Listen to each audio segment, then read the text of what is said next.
school lads. Right, okay guys, so what's going to happen now, just for the next kind of about an hour and 10 minutes, yourself and Louise are going to demonstrate 4 dishes for you. You have recipes there.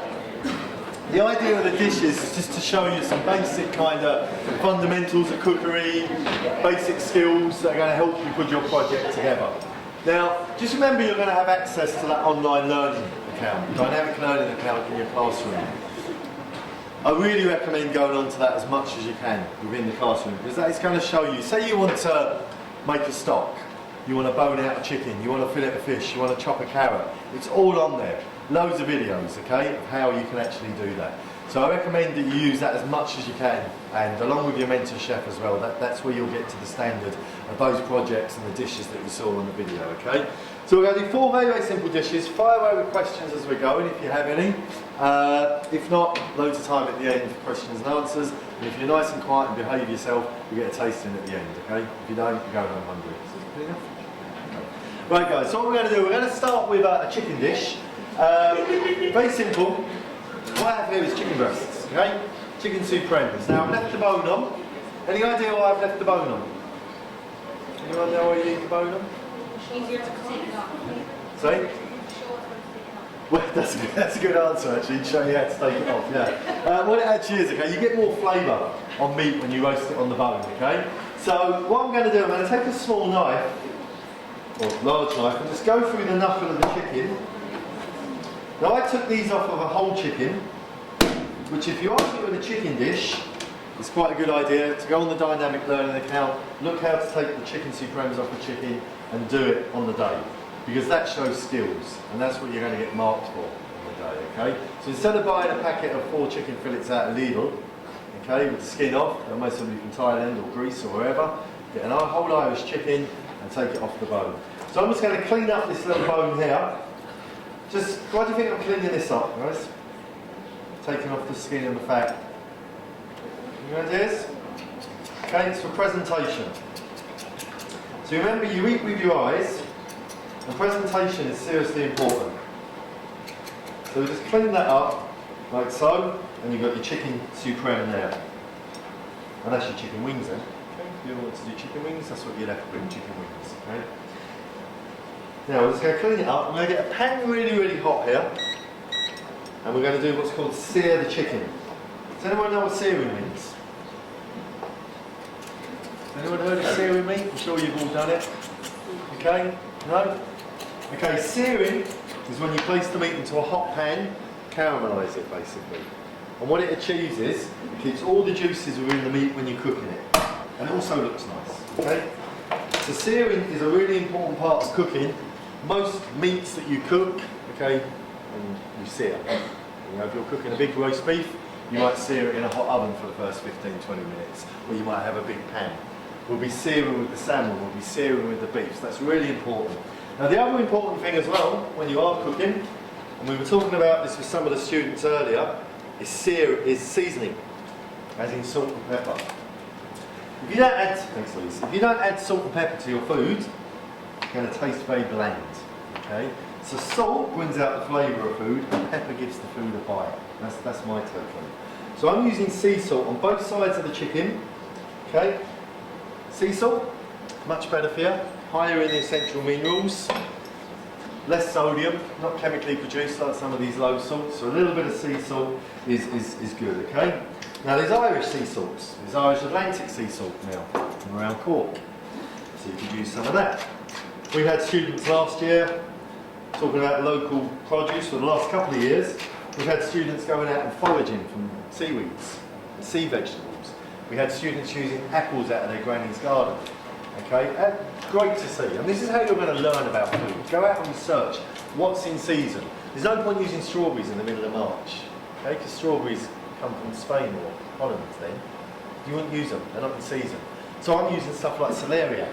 We might use beetroot. You know, stuff that's in season. So research your seasons all the time and see what's out there.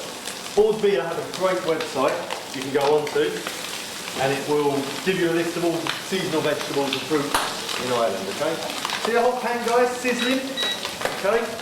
You need to be listening when you're cooking as well as tasting all the time, watching what's happening. If you don't have a sizzle, you're not searing the meat. Okay? So prepare that sizzle. Now while we're just waiting for that to sear, what we're going to serve this chicken dish with is a celeriac puree. Has anyone heard of celeriac? Yeah? You've seen that? Kind of an ugly looking vegetable. Looks like a hairy turnip. Okay? It kind of has the flavours of lemon, parsley and celery. We're going to make a puree out of that, which I'll explain in a while. And that's going to basically become the sauce for the dish. There's no need for a thick, heavy sauce, okay? We've just got celeriac puree, and we're going to do a little garnish of roasted mushrooms, shallots, and bacon. Very, very simple. So, see that lovely colour, guys? Yeah? That's what you're looking for on your chicken. If you haven't got that, that sears in all the juices, keeps your chicken nice and moist, okay? Okay, so nicely seared. Now what you can do then, onto your tray, we're going to use the same pan for the garnish. I'm going to just put a little bit of butter on top of that, please, actually, if you don't mind. It's the same pan for our garnish, so we're going to fry up some bacon. Now if you're out towards Penturk area, or a lot of butchers now, there's McCarthy's Butcher in Penturk, he does these kind of dry cured bacon, or pancetta as it's called. So you could use a local bacon, you know?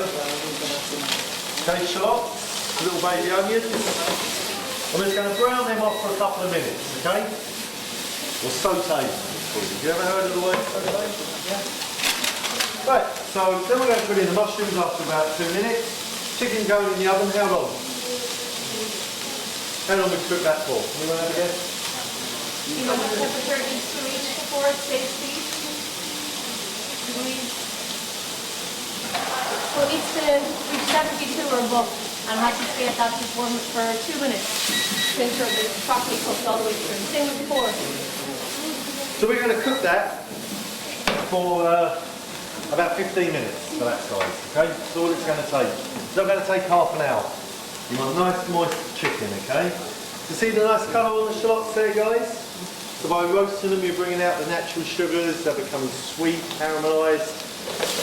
And when you're presenting your dishes, think about what goes with what as in food marriages, okay? You're not going to serve cod with strawberries, okay?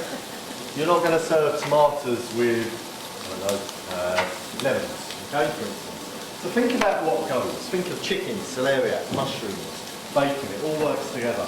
You'll see when Louise does the beef dish now, fillet of beef, pepper sauce, everybody loves fillet of beef with pepper sauce, okay? So start thinking a little bit like that. So all I'm going to do with these now is throw in the mushrooms, a little bit of butter, a little bit of seasoning, and we're going to roast them in the oven as well, okay?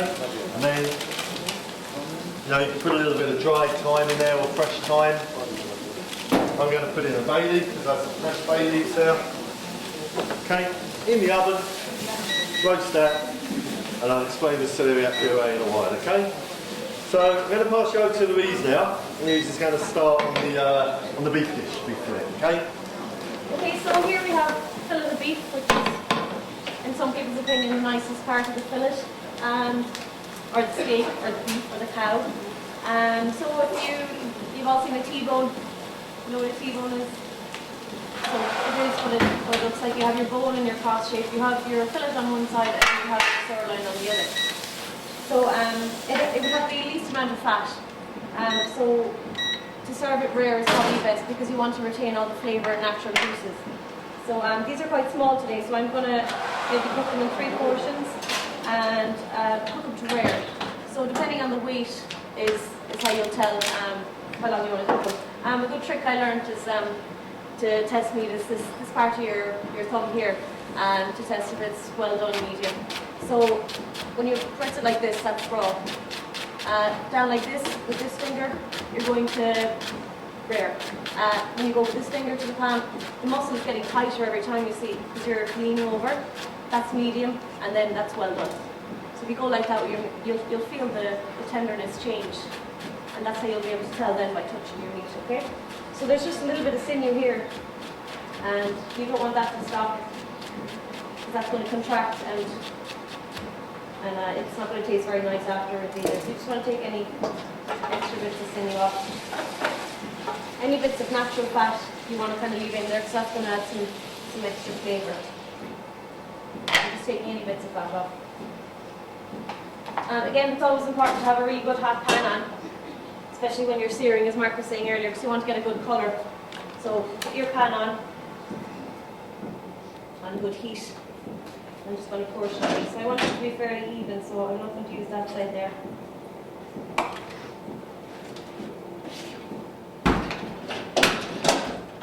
So again, it's up to you what way you're going to think about presenting your dish, but that starts at the beginning. So if you have it this size, you want to know what size your garnish is going to be, what size your starch is going to be. So just think about that when you're portioning your meat. And obviously the butcher can do a lot of this for you in advance as well. So again, just taking off any sinew, any bit that's going to shrink while it's cooking. Okay, so fillet of beef, Louise, talking about fillet there, that's the tender piece of the animal. Okay, you do get the tougher pieces of a cow or a sheep. For instance, the neck of lamb. Okay, if you think of a lamb, it's eating all day, its head's going up and down all day, that's all it does. So it builds up muscles in the neck and it becomes very tough. And that's the slow cooked pieces of beef. You're not really going to use them in the project, okay, these slower cuts, because they're going to take too long to cook in the time that you have. So like Louise said, fillet, okay, which sits on the inside of the animal, does nothing called its life, it's nice and tender, okay? So the tender cuts of meat are what you're looking at. So it could be loin of lamb, fillet of beef, chicken fillet, you might use a strip loin steak, you might use ribeye steak, okay, if you're using beef. So avoid the tougher pieces of meat, guys, that are going to take maybe hours to cook, because you're not going to have time in that, in the classroom, okay, or in the cook-offs. Okay, so again, I'm just going to season the meat really well. It's very important. Seasoning is one of the most important things when you're during cooking and all over. And usually don't season until very last minute, because the more salt you have on any meat like this, again, it's drawing out a lot of moisture. So just season just before you're going to add them to the pan. So I'm just going to add a bit of oil.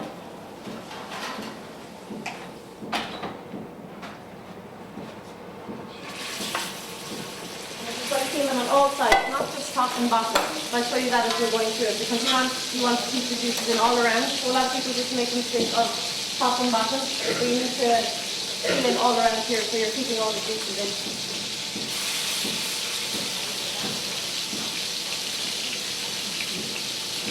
You'll see, any meat that you cook, guys, clear it off, okay? If you're using the likes of beef or lamb, try and use your local butcher. Again, don't go into the supermarket and buy a pre-packed beef steak, fillet steak. Try and use your local butcher. I mean, you've all got, especially around Cork, Hencow, you've got amazing butchers, guys, Go into them, ask their advice, see if they can get you a nice piece of 28-day maturity. So what I mean by maturity is when the animal's slaughtered, the beef is hung, matured, okay? And under temperature controlled conditions. And the longer the better. In the UK now they're serving up to 60 to 70 day maturity, which is very, very strong. In Ireland the most you mostly get is 28 day maturity, okay? And so you'll see those fillet steaks are quite dark. They're not this colour, okay? If they were that colour they'd be too fresh. If they're dark like that, they're going to be like butter, nice and tender and full of flavour, okay? Now you see that in the recipe we say about basting. It's not completely necessary, but what it is basically is you're using all the juices in the pan and you're putting them back into the meat. So again, you're retaining flavour and moisture. I'm just going to add a bit of butter. And butter is good for everything. It's good for flavour. Like Susie was saying earlier, it's really good for fat. So what basting is just getting your juices and putting them back over the meat. That's also helping you cook it faster as well. As Louise said, butter, we don't discourage butter, we don't discourage cream, moderation, okay? So, butter, nothing tastes like butter at the end of the day. It's not hydrogenated fat, margarine. Remember years ago they always said margarine was better than butter. Margarine makes a lovely cupcake, granted, but it's pure plastic. It's hydrogenated, it's not good for you. Like Susie says, your brain is 60% saturate fats, it's all about the good fats, the omega oils. Rapeseed oil, full of omega, oily fish, stuff like that, okay? So we don't discourage cream and butter, and you'll see we're using it today for that reason, okay? So like I said, they're quite small, so I'm probably not going to put them in the oven and keep them to a nice square. But because I'm not doing that, I am going to keep basting, because I want to get that piece through. and still cook it enough.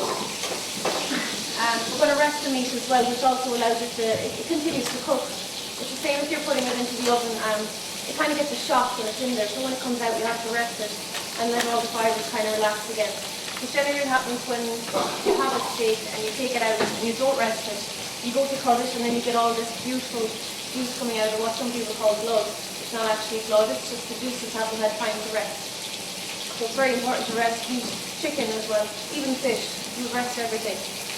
How many of you eat your beef medium rare or medium or rare? Put your hands up if you like your beef medium rare. Not bad, yeah. Well done. Still moving? No? There's a lot of well done. We'll have to change that, lads, okay?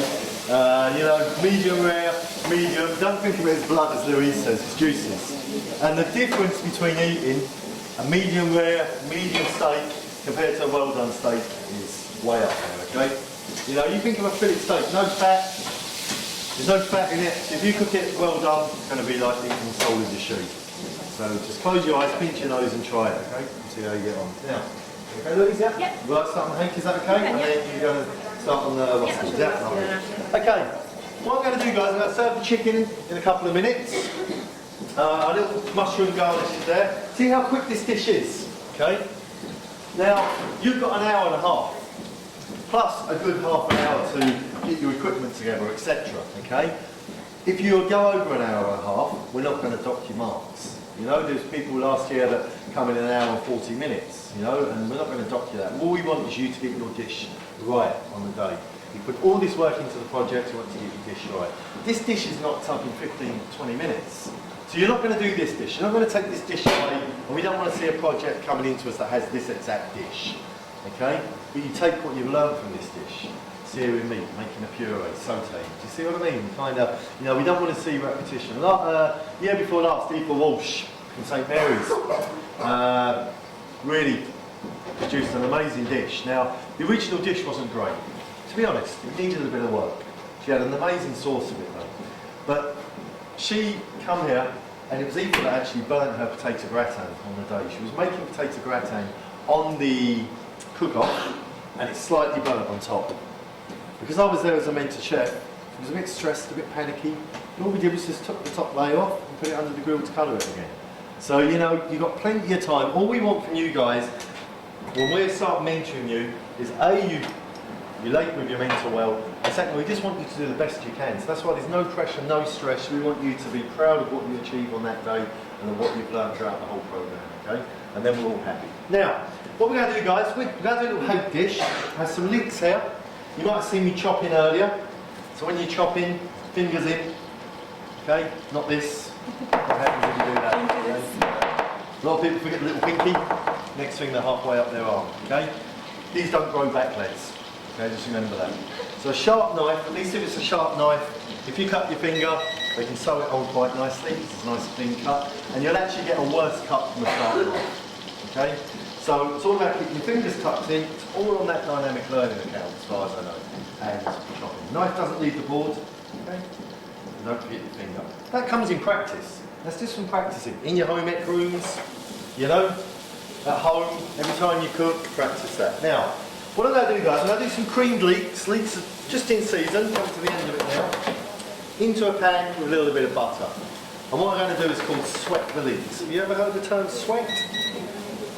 Okay, we talked about sauté earlier, which was a hot pan, getting colour on foods. Sweating is more about just letting them slowly cook without colour. So you don't want them going brown, okay? So you want to keep them almost green, and you're bringing out the natural flavours. You do that with onions. Whenever you cook a dish with onions, you start with the onions, and you sweat them, okay? So I let them sweat for about 4-5 minutes till they're softened. While they're sweating, I'm going to serve up my chicken, okay? So chicken comes out the oven. Don't overcook it, like Louise said, 74, 75 degrees centigrade. In the centre of the chicken, and your chicken's cooked.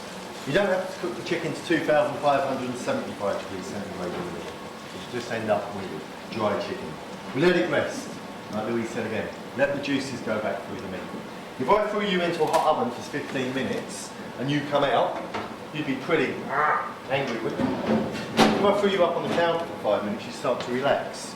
the rest up. It's the same with meat, okay? So I let that rest. What I have here is my celeriac for the celeriac puree. All I did was celeriac milk, okay? You can put some shallot in it and a couple of bay leaves. I'm just going to blend that up, season it, and we're talking about seasoning again, really, really important. So into a little blender, this is going to be the sauce for our chicken. So we have our little roast shallots, mushrooms and bacon, we have our celeriac, we have our chicken, and I usually finish it with a little bit of mushroom oil, which is made by Donegal rapeseed oil, but I forgot it. So we're just going to use a little bit of juices from the chicken. So into your blender, okay.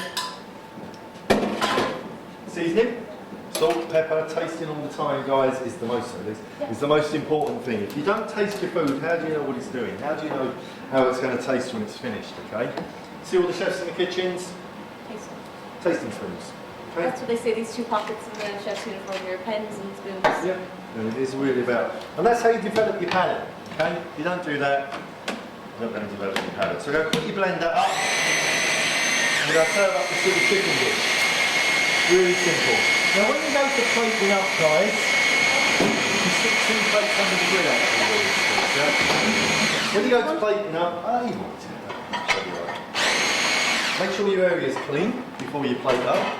Make sure your plates are hot. You pop them under a grill or in an oven.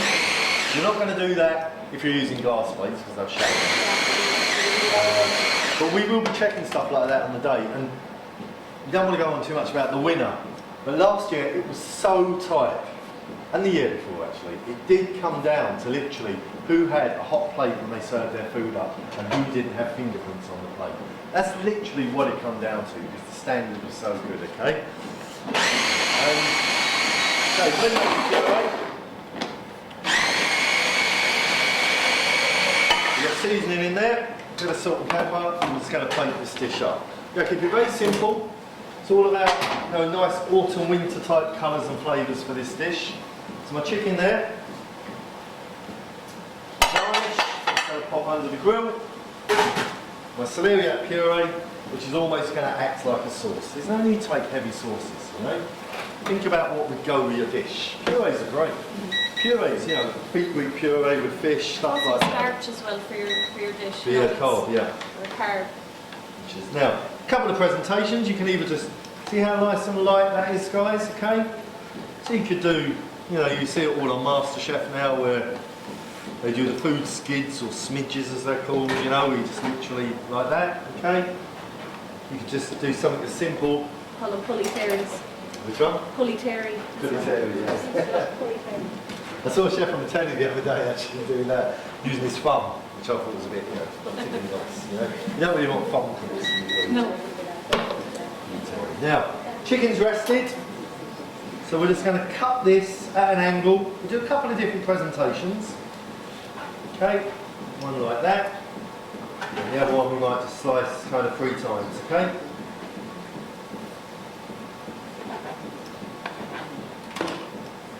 Now a little garnish, could add a little bit of chopped parsley to that. And we're just going to lay that maybe along here for this one. Yeah, I will, yeah. So, you know, you can lay your garnish on your puree. Think about your presentation, guys. We'll help you with that as mentors. If we see your dish and we feel it could improve, you know, we'll help you improve it, okay? Obviously we will. With presentation as well. We'll also help you with your time plans, because your time plan is vital to be able to prepare your dish and present it within an hour and a half. So we'll help you with that and all of that, okay? Right, so just there, guys, nice and simple. Mushrooms, bacon, shallots, which are baby onions. All works well. You've got, you know, your carb there, or your celeriac puree. Chicken, you could either just lay it across like so. Simple, guys. Okay, or you could go. I was in a restaurant recently and I got duck, and it was cut into little tiny cubes. It was actually rotten, to be honest, because it was like somebody had cut my food up for me. Do you know? It's kind of, it was too much. It was about 15 or 16 little cubes of duck around the plate, and it wasn't very nice, you know. Right, all we're going to finish that with is a little bit of the oil.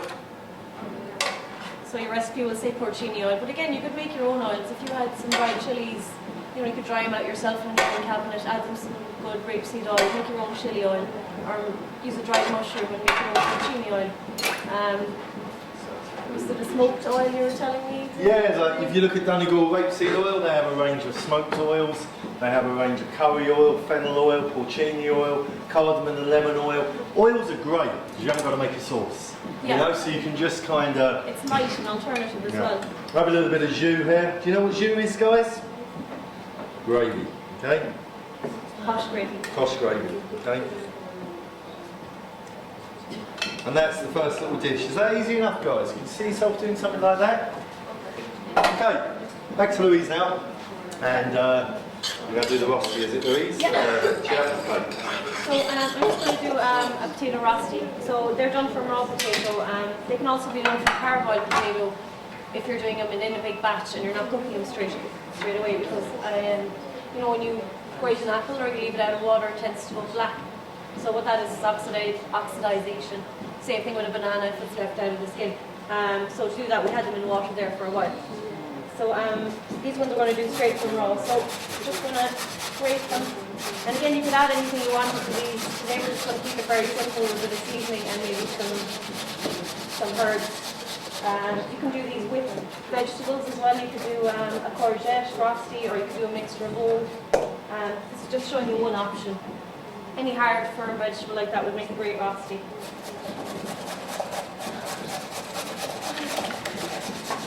See the way we're cleaning it as we go, guys, okay? Really important to clean as you go. Otherwise you just have a big pile of rubbish and you're trying to work and you're knocking stuff on the floor. It's professional, you know? Clean as you go, use your different coloured chopping boards. Anyone know what a red chopping board is for? Raw meat, yeah? Blue? Fish, yeah, and so on. Brown for vegetables, green for salads, yellow for cooked meats. Okay, so just bear that in mind when you're cooking. Keep clean, keep tidy. You know, it's professional. And if any, that's the way professional chefs work. Okay. Yeah, so now I have enough there for that.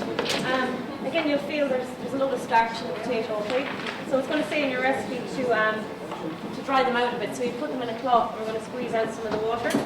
But I'm going to keep some of the starch because I think without it, the potato tends to fall apart. And this is just something I've learned from trial and error. It's not something you'll see in every book.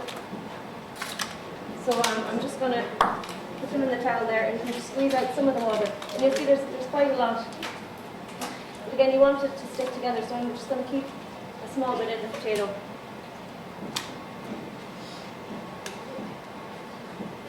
Again, you want to get a good non-stick pan.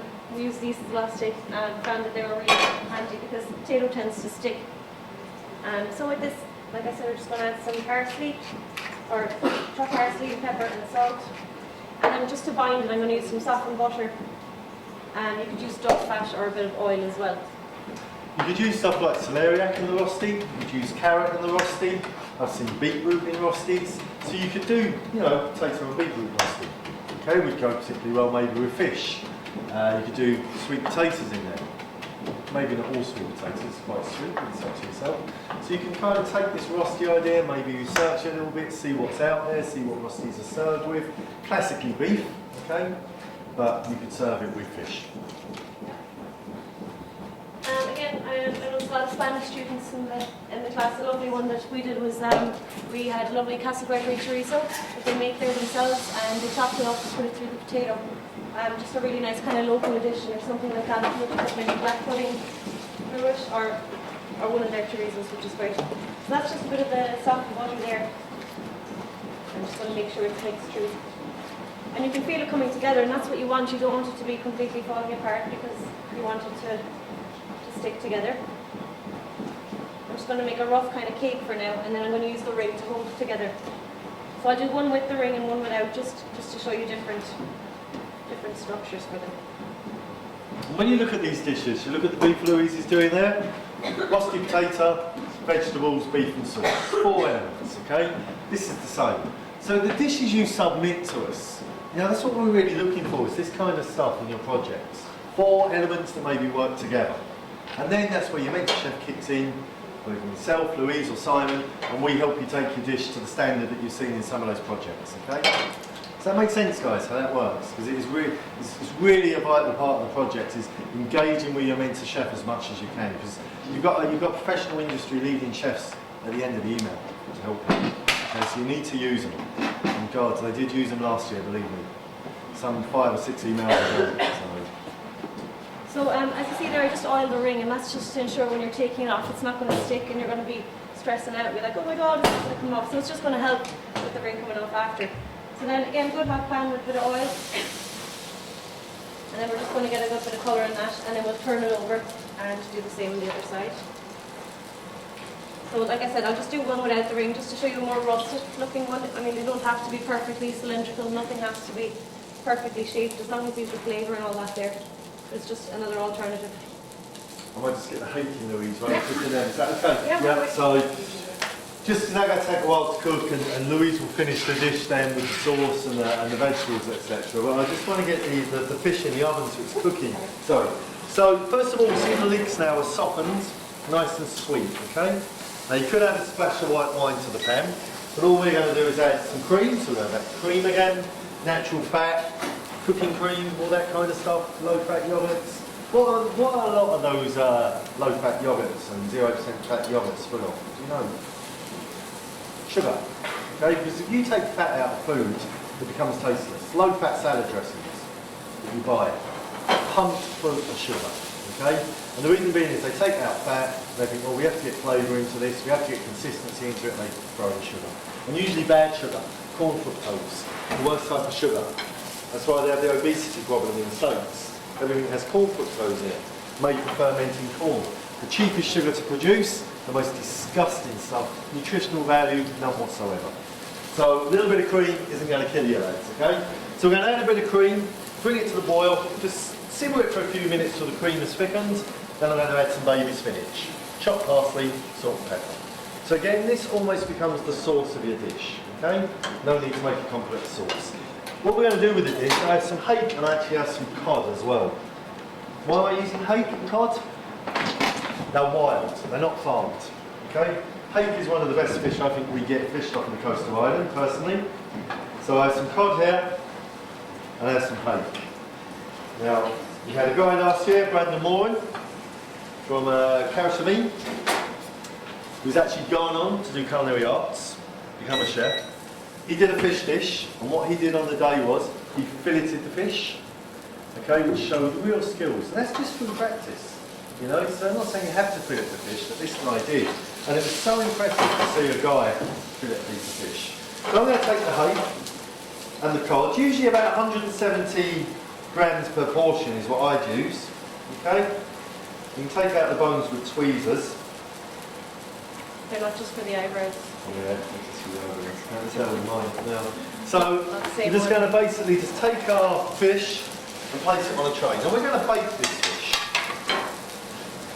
Baking is really good for white fish. Okay, so on the tray, put some salt and pepper on it in a while. What I have here is some lovely Quinlan's fishmonger's crab meat. A lot more expensive, but it's picked by hand. Okay, there's very little shell in it. You just have to pick it. It's really, really good. There is one from Dingle. We don't mention Dingle because Louise is here, but there is Ted Brown. There is Ted Brown in Dingle as well, which does brilliant crab meat. They're both equally really good though. Quinlan's is better. Yeah. Anyway, yeah. So what we're going to do is add some mayonnaise to the crab meat. Okay, just a little bit. Now I know it's a processed food. We're only using a little bit. A little bit of mayonnaise. A little bit of salt and pepper. 2 minutes, Louise, and all. Yeah. Okay. Now, that's one part that's going to go on top of our fish. This comes from a dish that I did in a restaurant in London. We used to use lobster. So we're taking it a little bit cheaper and we're using crab. Okay? And crab, to me, is nicer than lobster anyway. So we have our fish there. We're going to make a very simple little crust now to go on top of that fish. And actually, it was, go back again, E for Walsh again actually. She did for her dish, when she submitted it, she took away what she learned at this workshop and she made a pine nut crust for a sea bass. Brilliant. You know, so crusts work well on food. It gives your dish texture. You might need texture in your dish. There's nothing worse than having something like flake baby food. Okay. So, we're going to make a very simple little crust, guys. It doesn't get simpler than this. Think of flavours that work with fish, lemon, for instance, okay? So you know often serve lemon with fish, so we're going to put some grated lemon zest. A little bit of grated lemon zest. You can put some parmesan in, or you could use a local kind of cheese. You could use something like Desmond, which is some pork, I mean, which is kind of similar to parmesan actually. You've got some fresh white breadcrumbs. Okay, we have some chopped parsley, which I'm going to chop now. And a little bit of oil. And that, so chopped fresh parsley, nice big cook's knife. The easiest knife skill you can learn is chopping herbs. Okay, palm of the hand on the knife, not the fingertips, because the knife will flip. Okay, palm of the hand, all your fingers pointing up, using this part of the knife. This doesn't leave the balls, you're not doing that. You can do that all day and not cut yourself, to be honest. If you do, I didn't tell you that, okay? No, you can chop all day. And that's a good way. If you chop an onion and you can't get it particularly fine, just go through it with a knife like that. You'll get it nice and fine, okay? The fresh herbs, you know, think of parsley with fish, dill, coriander, thyme. You know, fresh herbs are a great way, and dried herbs, incorporating flavour. So, a little bit of that, a little bit of olive oil, a bit of salt and pepper, and that's our crust. Like I say, you can put some seasoning into it. What I'm going to do then is just season the fish, top it with the crab, top it with the crust, and in the oven. Okay? How long would you cook a piece of fish like that for? Half an hour? Now about 13 to 15 minutes. Okay? Because you've got the crab, the heat's got to penetrate the crab. So I'm going to season it, put the crust on, crab in the oven. Back to Louise now, and you can go through your beef, Louise, yeah? So just to ensure those rosti are cooked all the way through now, because they only got just a light kind of colouring on each side, and I just want to get them nice and crisp, and just to ensure they're cooked right through, I'm just going to give them a few minutes. But in the meantime, then we're going to make our sauce and our garnished vegetables for the beef. So I've kept all the juices that the beef was cooked in, because that's where all the flavour is. So I'm just going to put that back onto heat and let it reduce a small bit. In your recipe it says brandy, or you could use white wine. We don't have any of them today, but they're not completely necessary. Again, it's just a different kind of flavour aspect. Alcohol doesn't need to be used in any way, shape or form for it to be a better dish. So for the julienne vegetable, just going to use some courgette. Anybody know another name for it? Yeah, zucchini. So is it in America? I think it's mostly called zucchini. Same with aubergine, eggplant.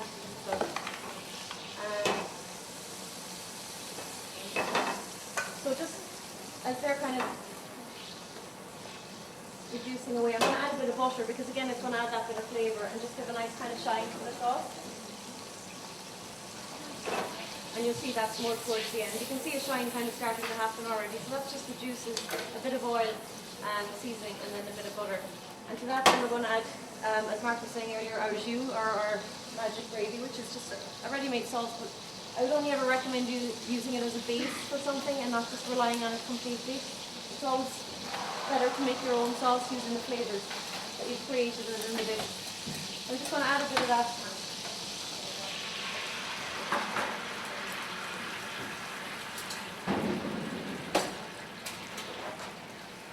That's just going to become the base of our peppercorn sauce. So you could use ground peppercorn, or you can use your own. So it's, I always have trouble saying this, pestle and mortar? Pestle and mortar, yeah. So it's a grinding tool, in other words. So I have some peppercorns here, and you can use a pepper grinder if you want to, but I just think you get a much better flavour of these. We're just kind of banging the rest when it bleeds the flavour.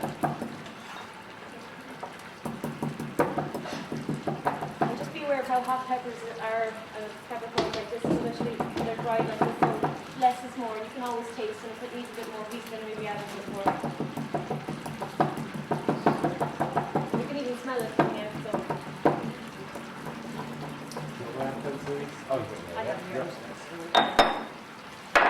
Again, I'm just going to take a small bit of that and put a bit of the kind of ground mousse off. I'm just going to add some to the pan. And again, if I had the brandy, I would have done it the other way around. This is just another way, because you use the brandy to deglaze the pan, and then I would have added the peppercorns. You can use whole peppercorns as well, but to bite them I find them very kind of harsh and strong. So I'm just going to do that much for now. And then go on to julienne veg. So julienne vegetable is classical cut. It's thin strips, which I suppose matchsticks is the best way to describe them. Now, depending on your knife skills, at work we're all obsessed with these because it gives you kind of an even cut. So I'm just going to use that. And anytime you are using, this is a mandolin by the way, so it's a Japanese, I suppose, slicing tool. Always remember to use the guard provided because again, you can imagine what's going to happen. So normally I steer away from these, but and just check it first. You can always change the gradient on it. So that's quite nice, and you can again get a nice kind of design on it. So I'm just going to cut them along and then use our knife to do the rest. And then the guard is stopping, so you know when that grinding is there, you stop then. See the leeks, guys? Have become a sauce, okay? So we have put spinach into there in a while. Season it with salt and pepper, chopped parsley, and that's the sauce that complements pretty much any fish. I wouldn't really serve it with oily fish because you've got cream and oily fish, which is rich. Okay? If I was doing salmon, I'd maybe do a little like salsa or a light flavoured oil or something like that, rather than a thick white sauce, you know. So again, you're just going to line them up, and we're going to. You want them to be even sizes and stuff. This is for two reasons. It's for presentation, and again, it's for even cooking time. So you want everything to cook at the same time. You don't want one thing to be more overcooked than another thing. Okay. So the same thing again with the carrot.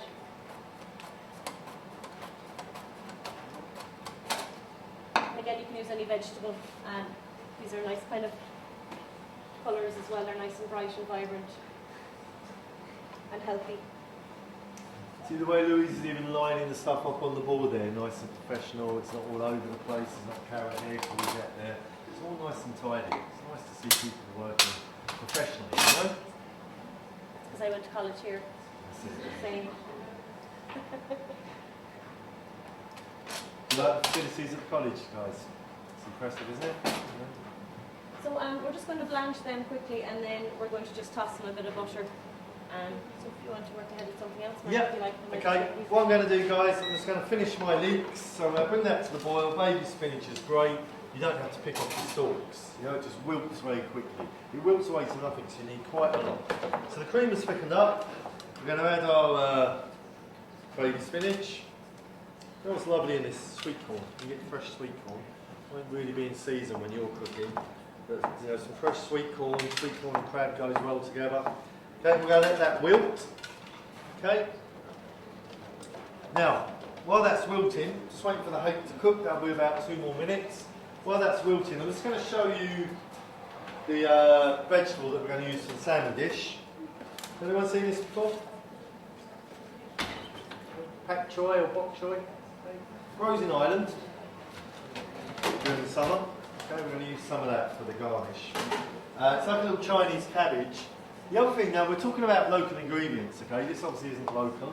Thai fish sauce, have you all heard of that? Okay, I'm going to pass it round. You can have a smell of it. Try not to spill it on yourself because you'll be stinking all the way back to where you're going, okay? But fish sauce is used in Thai cookery generally instead of salt. And it's made of fermenting fish, usually squid. Really pungent smell. But when it's mixed with lime and sugar and chilies, which is the fundamentals of most Thai cookery, sweetness, spicy, salty, and citrusy, okay?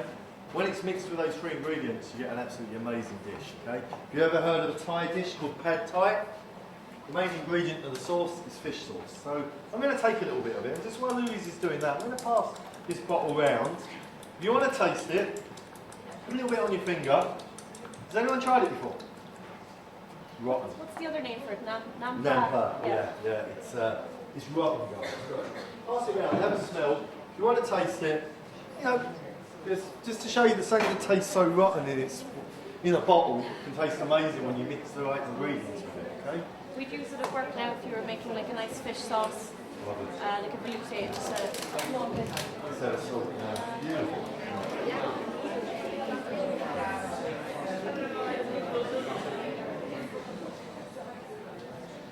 vegetable do you think is going to cook faster between the carrot and courgette?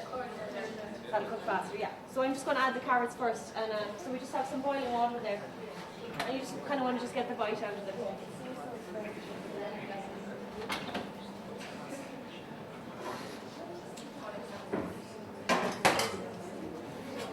Just with cooking your fish, guys, while Louise is just there, you know, people often say to me, how can you tell when a piece of fish is perfectly cooked?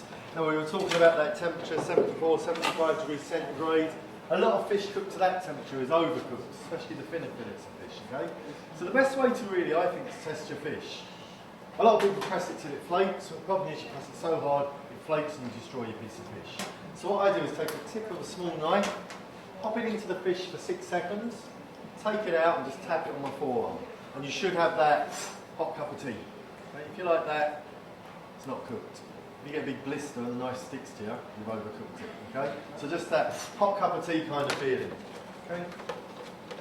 So I just flashed the steaks under the grill again. You don't want to serve anything cold, so just to make sure everything is warm. And again, like Mark said, hot food, hot plates. So just make sure your plates are warmed up. Then I'm going to add the courgette now because the carrot's been in a while.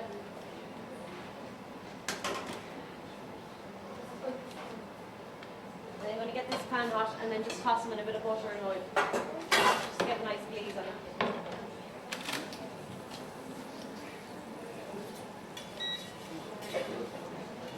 So just show you the finished roasties there then. So there isn't one better than the other. One is more shaped than the other, but it's just to show you 2 different ways of doing it.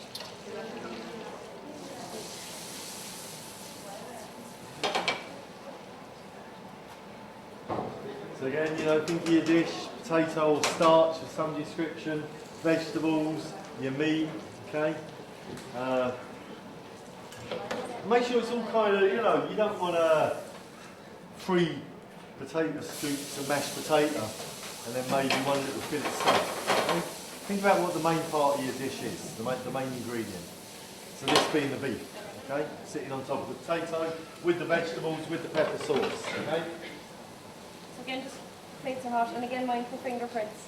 And a good trick for that is if you get some vinegar and water mixed together, and you keep it in like a spray bottle or a squeezy bottle, and just to shine your plates, it gets a really good shine on them.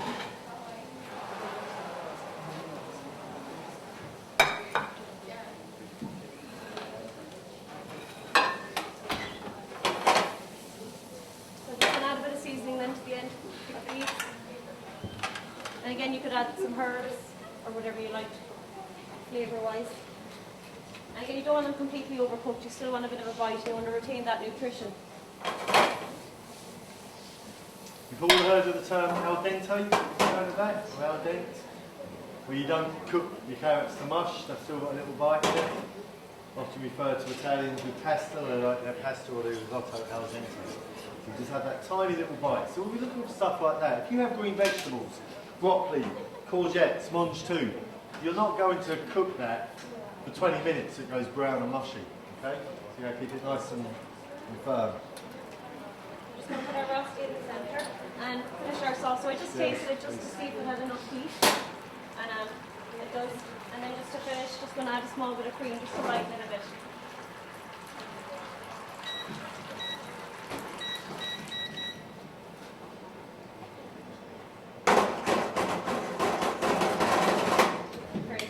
Pepper sauce, but without the cognac. Lovely.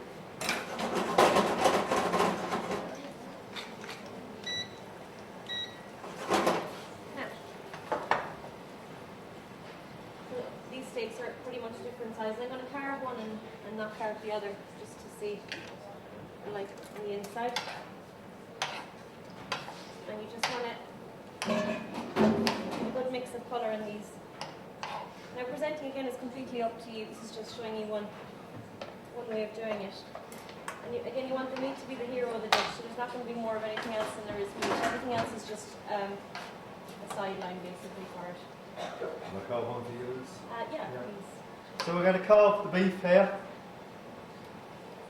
which isn't a bad idea because you can see how the meat's cooked, and if it isn't cooked enough, you can just pop it back together and pop it under the grill, okay?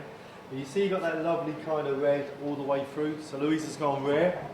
which That's is just the way I eat. fantastic, you know? It's the best way to eat it, I It think. is, yeah. So I'm just going to slice it. See the juice coming out there?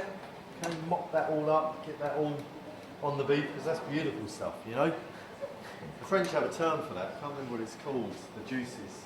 It means the gold of the meat. They have a culinary term for it, yeah. Come on, chef.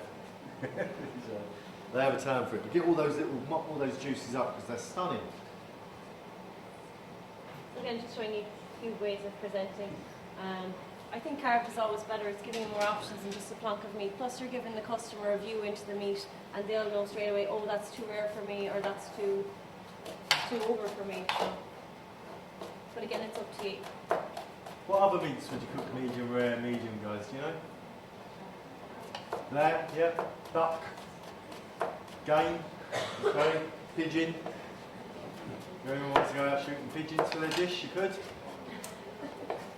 Lovely. You see the two different presentations there, okay? So you've got your colour, you've got your vegetables, your potatoes, your sauce, you know, your beautiful bit of piece of beef, which is the main show of it. But you still have as much care and attention going into all the other elements, okay? Lovely. Okay. Okay, I'm going to plate the hake, and then we're just going to finish with a salmon dish, guys, okay? Plate the fish first, and I'll just run through the salmon dish. So like I said, when you're plating the dish, just tidy yourself up, have space on your counter so you know what you're doing, have your plates hot. I'm going to use glass plates this time, so I'm not going to put them under the grill. Well, we allow for that. There was people serving dishes on boards. And saw something on the internet the other day, there's a Twitter feed, We Want Plates it's called, and it's people taking pictures of food served on unusual plates. There's a restaurant in New York serving their breakfast on a shovel, okay? And you get this big shovel in front of you with so we don't want to see shovels, guys, okay? Just nice white plates are sometimes the best bet because they really lift your food colour-wise, okay? Right, so we're just going to heat this up, guys. A little bit more cream if you like. I'll put some chopped parsley in, and you can see the spinach has wilted, okay? Creams, leeks and spinach. Anything creamed goes pretty well with most stuff, really. It's quite an easy one. Now, we did have students last year making sauces from stocks, but they didn't make the stock. Okay, they made it in the classroom, but they sent me photographic evidence of them making the stock, which is really impressive. One young girl did desserts. We had 2 desserts last year, and they were amazing. And I, as a mentor, suggested an ice cream. But obviously she wouldn't have time to make the ice cream in an hour and a half. So she made it, and the day she made it, she was literally emailing me every 10 minutes of every step of the ice cream, just to prove that she made it in the classroom. So what she had was a lemon meringue pie, or a lemon tart, sorry. It was just a lemon tart to start with, and eventually we turned it into this amazing dessert that would have been served in any restaurant in the country, you know. Most probably 2 of the best desserts we've ever tasted, okay, last year. So please feel free to do a dessert as well, you know, because dessert work, pastry work shows a lot of skill. Okay, so we've got our cream spinach just in the middle of the plate, very simple, acts as a sauce. Okay. There's another bowl there, we want to see one more. Okay, we have our hake, perfectly cooked, nicely coloured. Very simple, we're going to keep this very, very simple. Now, you would put a potato with this, okay? Of some description. So again, make sure the sides of your plates are clean, guys, and you have a little tub of water. And the sauce will just bleed into the cream will just bleed onto the plate, which is quite nice. Now, you wouldn't go putting things like cherry tomatoes with that, okay? Because it's not going to do anything for the dish. Okay, it might add colour. You have to think about it all over. Does it suit it? Does it go with it? You know, does it look well? Does it taste well? Does it read well? It's all things you have to think about when you're coming to your final dish. You know, things like a little kind of sweet potato puree with that, maybe. A few little sweet potato wedges. They go with the fish. They're colourful as well. Okay, so you can do something like that. So that's our hake, guys. Very simple. See again, autumn kind of colours, which is what you're looking for this time of year. Winter kind of colours. That's the reason we'll just plate up one more. And you know, this is all about researching it, guys. Going back to the classroom, researching what foods go with what, You know, looking in food magazines, reading cookbooks. You know, it's not rocket science as such, it's just what works with what, okay? Nice hot plate there because my fingers are stuck to it. So that's your hake dish, okay? So what we're going to finish off, myself and Louise is going to do this dish together. We're going to finish off with a salmon. We're going to serve it with a little sweet chilli sauce, which we're going to make, which I'll explain in a while. You know sweet chilli sauce? You know we consume more of that in Ireland than any other country in Europe. Sweet chilli sauce, mad for it over here, guys. It's with everything. Every pub you go to, the sweet chilli sauce. Sorry. So we're going to make a sweet chilli sauce. We're going to saute our pak choy, okay? A few scallions, sesame seeds, chilies. Think of all these flavours, Asian flavours that work well. And Asian flavours work very well with oily fish. Okay? So if you're doing salmon, Asian flavours do tend to work quite well, as does a little bit of sweetness because it's a fatty food. Okay? So just, Louise is going to start with the salmon.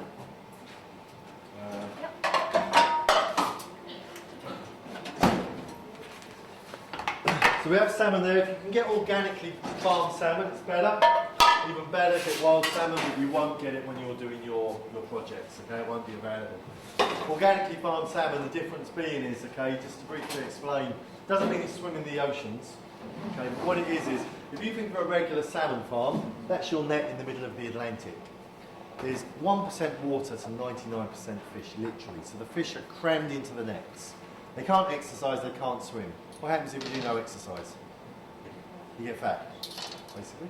So organic, so regular farm salmon has massive streaks of white fat going through it. Okay? They also give it a feed with artificial colour in it, and they also spray it for sea lice, etc. If you go to an organic fish farm, I visited one during the summer, totally different. 1% fish to 99% water. So the fish can actually leap and swim. It's fed a colour in the food, but it's a natural colour, and it's not sprayed to kill any sea lice. So think organic, think free range if you can. You know, it's great, and it's so readily available now, guys, to get these products. So what I'm doing here is just taking off any excess scales because you don't want them to be on your finished dish. Again, fishmonger can do this for you if you want, or if you want to get a feel for the fish yourself. You know, it's not really that difficult to do. Again, you're always going to check the bones of the fish, especially in the centre here towards the ends. Okay.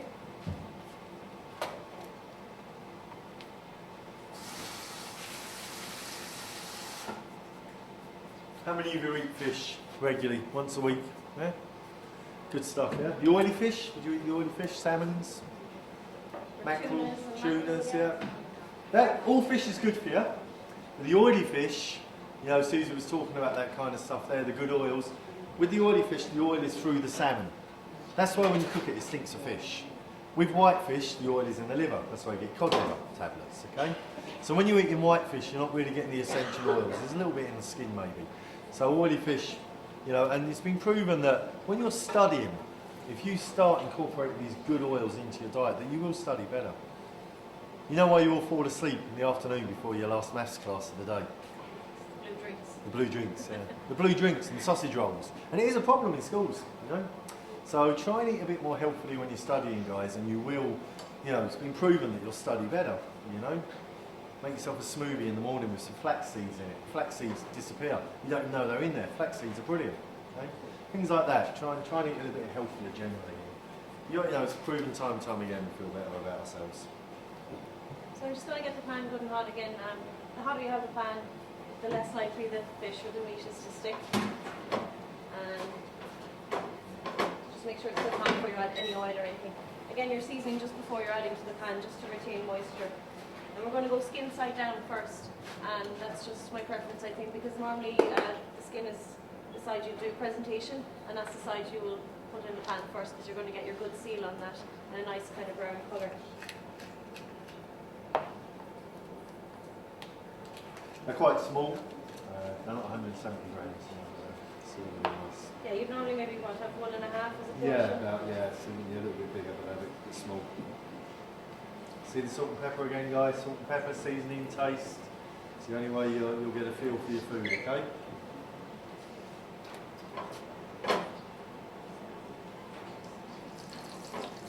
Again, searing. We've used that word a lot today, haven't we? and you want to hear that, and you want to see the oil move fast. That's when you know that the pan is at a good temperature without getting yourself scalded entirely. So while Louise is searing that off, I'm just going to explain the little sweet chilli sauce that we're making. So what I have in here is caster sugar and soft brown sugar, a little bit of water as per the recipe. Okay, I just let it dissolve on the stove top. Finish it with cheese, chopped red chillies. I've taken the seeds out, so it's not too spicy. A little bit of lime juice, a little bit of the fish sauce. You've got that kind of lovely, like I say, citrusy, spicy, sweet, and a little bit of salty, okay? And some chopped coriander. Again, taste, you know, how do I know if that's going to taste good if I don't taste it? Taste it, see if it needs a little more fish sauce, see if it needs more lime juice. Okay, so even though it's sweet, you've got the fish sauce cut through it, okay? So we're just going to add a little bit of chopped coriander to that. Coriander works well with fish, yeah? Okay. Familiar with it? I'm going to chop up the coriander.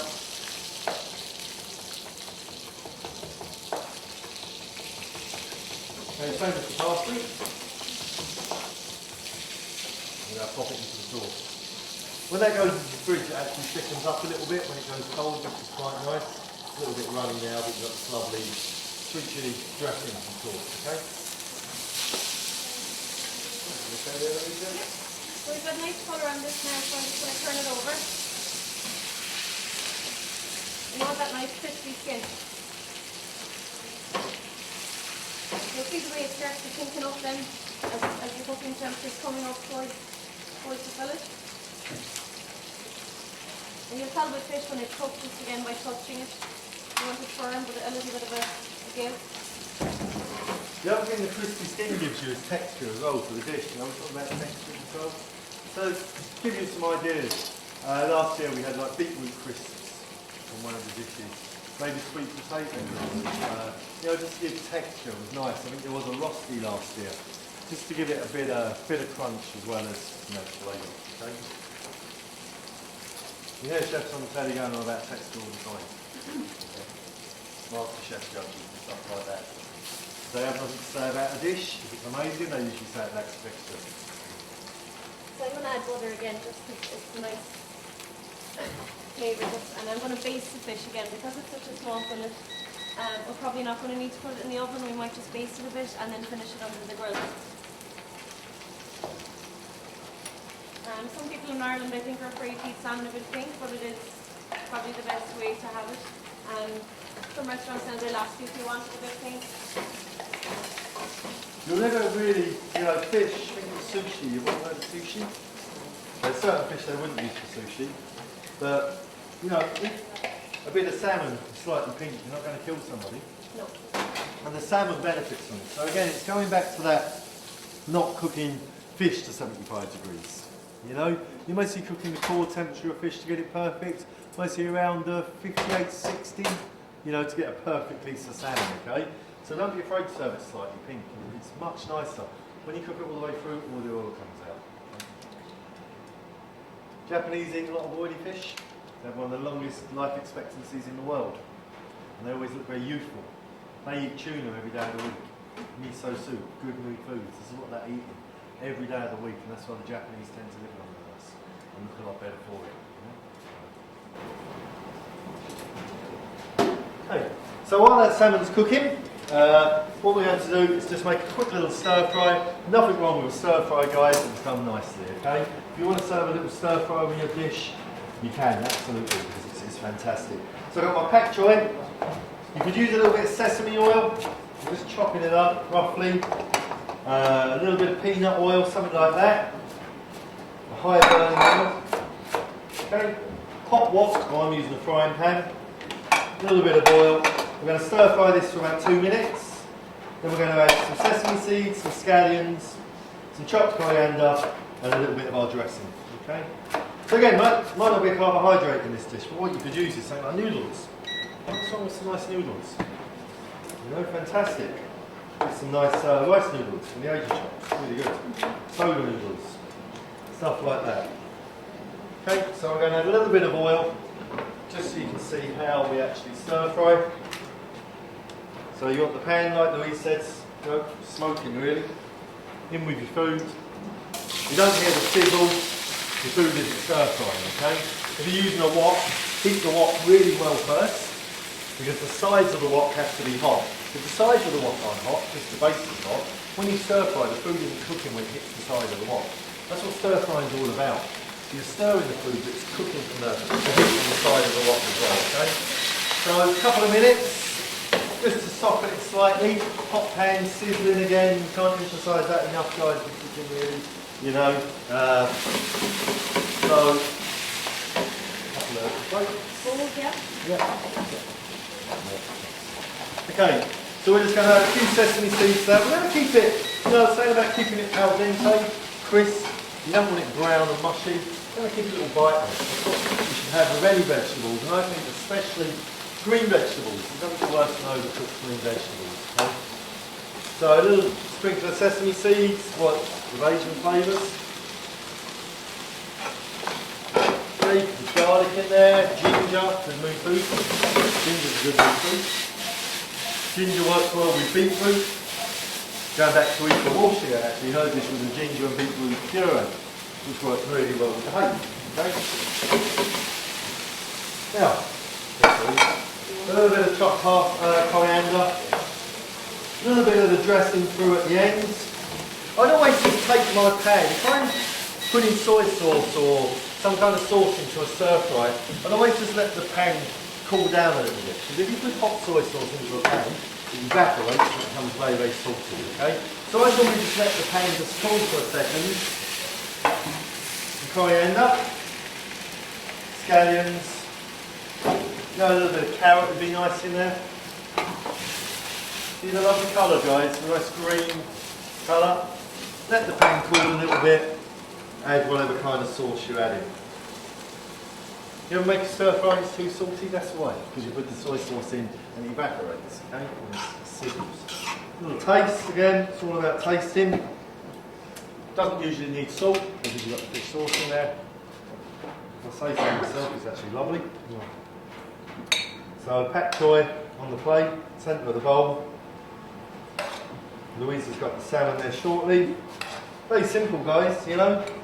So you've learned how to stir fry there, how to cook a piece of salmon, which applies to pretty much any of the thicker fish that you're going to be cooking. If you do decide on lamb, lamb is excellent. We would advise not using the rack of lamb. The rack of lamb, we had a few people do it in the past. They were struggling with it to get it cooked perfectly. So a nice loin of lamb. Take the rack of lamb off the bone and just use the eye of the meat, okay? So again, nice clean plates. Pak choy. Okay.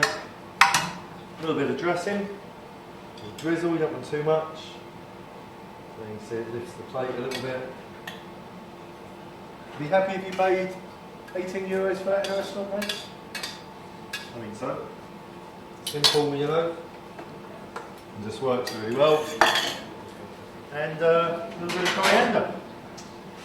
So guys, any questions? At all? How do you know the rosti are cooked? Okay, good question. Look. Well, for me, it's just timing and experience and trial and error. Because, like I was saying earlier, there's two ways of doing them. I find the second way, like this way is fine, but you're always kind of worried about, oh, is it done enough? So I would always parboil the potatoes and then grate them. And then that's giving you time. They're not going to go black, and it's a job you could have done already. So again, that's something you'd do towards the mentoring, you know, try this, maybe try this. And then again, it's something you can have done and boxed off. So I would always go for the second one. But for this, you're just going by timing and by, I didn't make it too thick. Okay, just for the students, like, do you Yeah. have any kind Little of tip of the knife, into the middle of the rosti, see if you've got any resistance. A bit like boiling the spud. Okay, so if you feel, you know, yeah, if you have any resistance, it's not going through. But if you blanch your potatoes, that's a really good point, Louise. If you blanch them, they're part cooked anyway. You know, so you could definitely do that. And if You do, blanch them in the skin. Yeah. Yeah. great, and then it'd be lovely, you know. Can I ask what order went around fish? Around the fish, I just put a little bit of olive oil. Yeah, I just put a little bit of olive oil. Like you could use some of the flavoured oils. Now that would need something else, that dish, you know. And you'll find, you know, the dishes that you submit to us will need something else. Stephanie Kearney last year, her dish, first one that she put up was just literally sea bass with a really amazing sauce actually. The sauce was unreal. And I think it was prawns with it. But we took that dish and as a mentor, made crab spring rolls for the day, served with the dish. We made potato gnocchi. So this dish that was just a bit of sea bass, all of a sudden become this dish that would have been served in any restaurant in the country. Same with all the dishes, you know, it's about using us and just bringing the dish up to a really high level, guys, yeah? Any other questions, guys? Any from the students? You're very quiet, lads. Don't be shy. There's no such thing as a wrong question. No, we're not live in this last week, yeah? No? Anyone thinking of going into the culinary industry? 1, excellent. 2, 3, 4, 5. That's good. 5, yeah. We'll have you all converted by the end of this night. We'll have 90 new students in IT training. So, okay, guys. So what we're going to do now, if 2 people from each row or each school, I suppose, want to come up, if they want to snap pictures of the dishes, they can. If we just ask for 2 to come up, or teachers or whatever, just so you got some photographic evidence. Then what we're going to do, guys, give us a few minutes. We're going to plate up little tasters. We're talking 1 little plate of food each, okay? I don't want to see people grabbing 3 or 4. A little taster of the food, and then the teachers at the very end can just chat to Mark, and he'll pass on details to you. And we'll have a little bit of food for the teachers. Sorry, guys. Yep.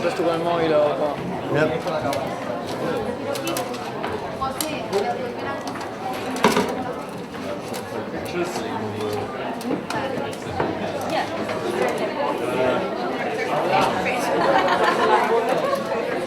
Is that clear enough for you?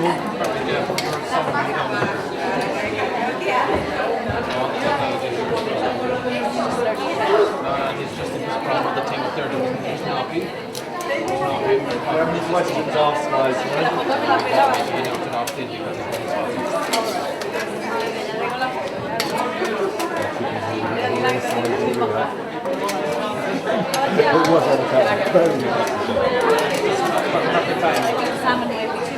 It's been sitting there an hour short, yeah.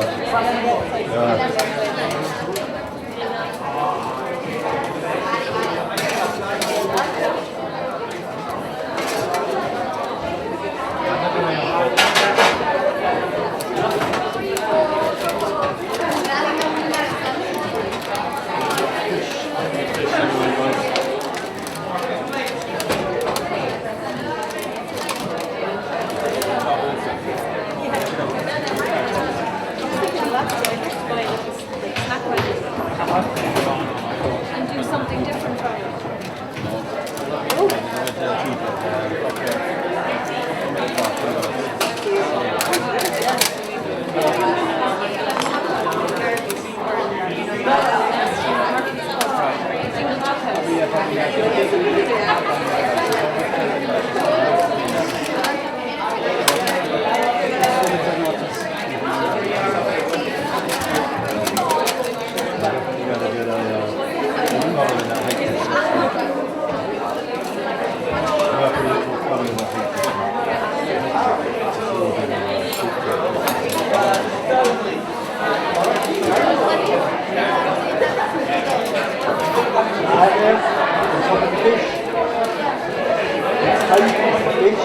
This is lemon, bread, and pasta.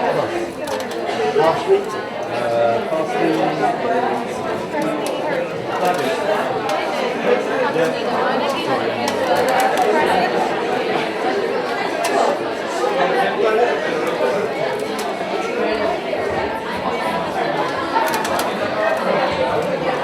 Loads of fish anyway.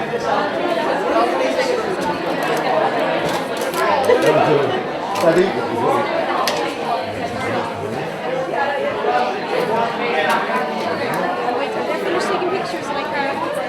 Is everyone taking pictures, guys? Who wants to take pictures? Yeah? Okay, right, give us a few minutes. Shh, guys, give us a few minutes and then we'll bring you down row by row, 1 box each, okay? And there's a little bit of everything in each box, okay? Even a nice bit of rare beef there for you guys. 4 in 1. That's what it is, a 4 in 1. Trees, yeah. Or plastic, is it? Somewhere, chef. Big bowl there. Right, I'll just keep going with some fish here. Some chicken. Cooked.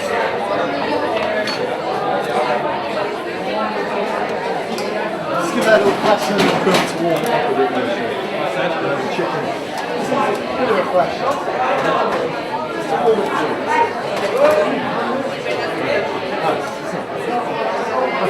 Yeah, it's just alright.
So they don't have to be producing it since this is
is it? Yeah. Yeah.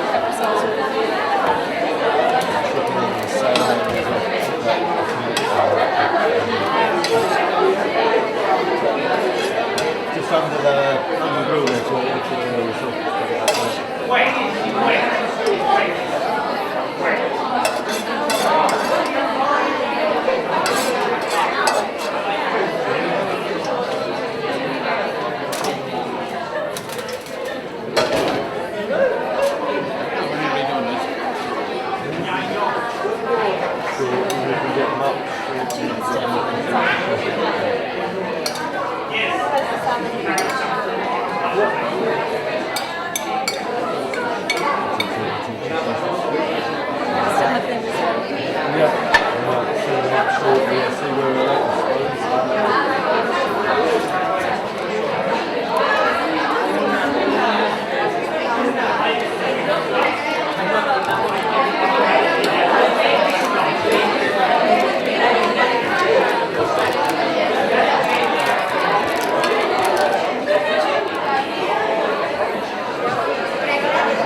How'd you find that? Yeah. Just gets easier every time I push it. Get more comfortable. First time we did this here, It's very hard to not do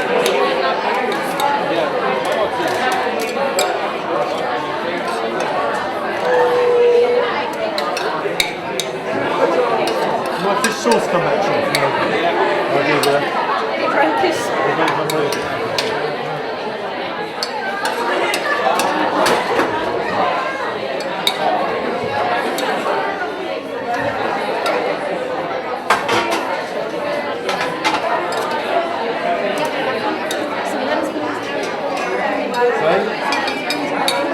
Yeah, good shot, yeah. I know which one, yeah. Yeah, no, I know which one, yeah.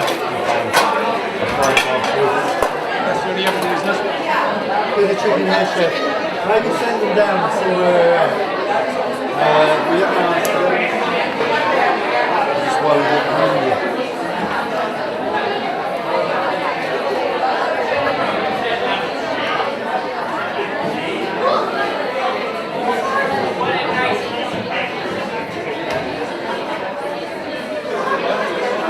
82 there, Chef. Yeah, and then you have a bit of chicken there, bit of salmon skin, and an old bacon lardon. Okay guys, listen up. Can we go? Okay, listen lads. One row at a time. Come this way. One carton of food. It's been outside, Mark. There's a bin outside in the Yeah. lobby, okay, just pop it into that one outside. Pop the cartons into the bin. Okay. Teachers can stay back just 2 seconds with Mark. We've kept you a nice extra sized portion here, lads, for the teachers. Okay. So thanks a million, guys, again, and hope to see a couple of you now for the.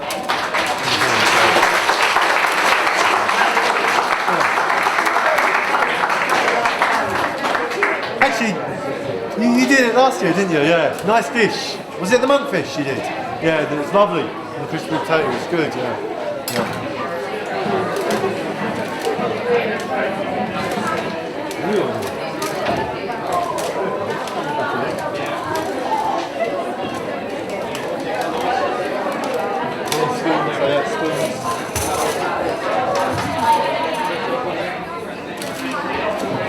Spoons here now.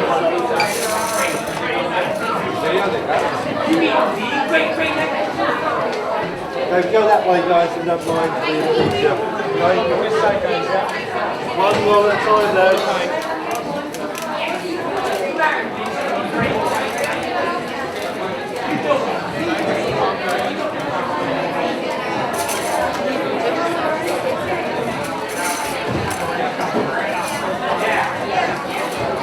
Spoons or so, Chef. There was. There's some chicken there, and then there's the fish there. So, yeah. That's the fish, and a little bit of the vegetables. They're mixed. So, try the beef rare now. Go on.